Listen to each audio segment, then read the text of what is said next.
Hello, everyone. This is Jerry O'Donnell doing Queen Esther series. This is part 3. And I begin with reading from Esther chapter 4, verse 1 and downward. When Mordecai perceived that all was done, Mordecai rent his clothes and put on sackcloth and ashes and went into the midst of the city and cried with a loud cry and a bitter cry, and came even unto the king's gate, for none must enter into the king's gate, being clothed with sackcloth. But he had to be at the gate, so he went on the outside of this gate. And every providence, wheresoever the king's commandment and decree came, there was a mourning among the Jews, and fasting, and weeping, and wailing, and many laid in sackcloth and ashes. So Esther maid and her chamberlain came and told to her.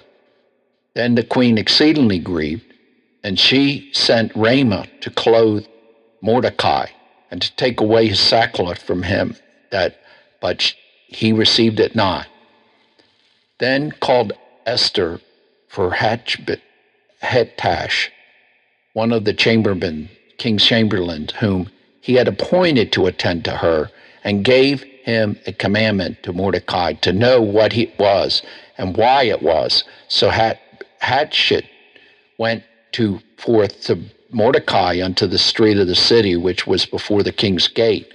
And Mordecai told him of all that had happened to him, and the sum of money that Haman had promised to pay to the king's treasury for the Jews to destroy them. And he gave him the copy of the writing of the decree that was given at Shushan to destroy them, and to show unto Esther, and to destroy it unto her, and to charge her that she should go to the king and make supplication unto him, and to make requests before him for her people. And Hatshepsut came and told Esther the words of Mordecai. Again, Esther spoke unto Hatshepsut, and gave him commandments unto Mordecai. And all the king's servants and the people of the king's providence do know that whatever man or woman shall come unto the king into the inner court, who is not called there.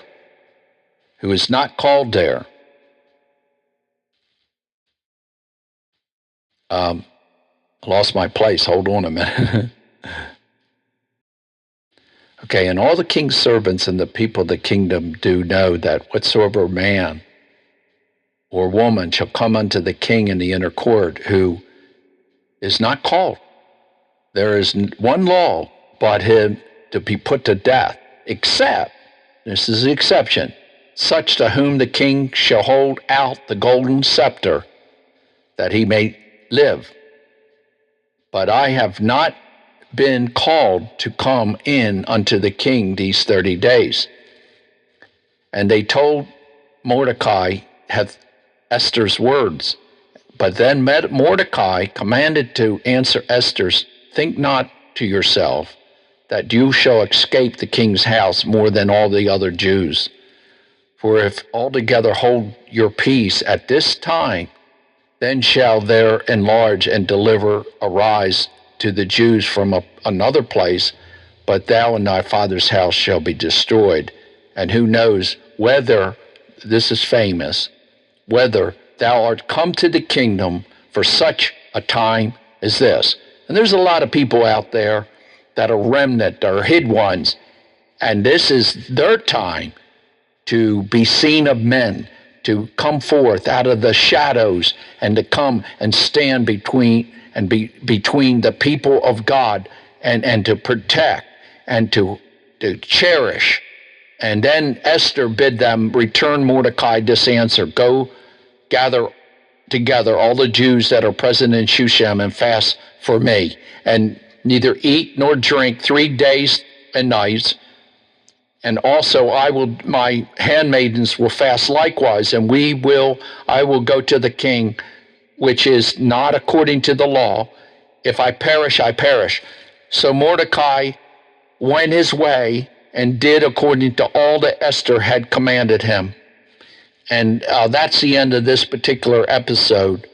But I thank God for Queen Esther and Mordecai and their bravery in such a time. And there's going to be people like unto this in our generation. And I salute them. But anyway, until next time, may God bless.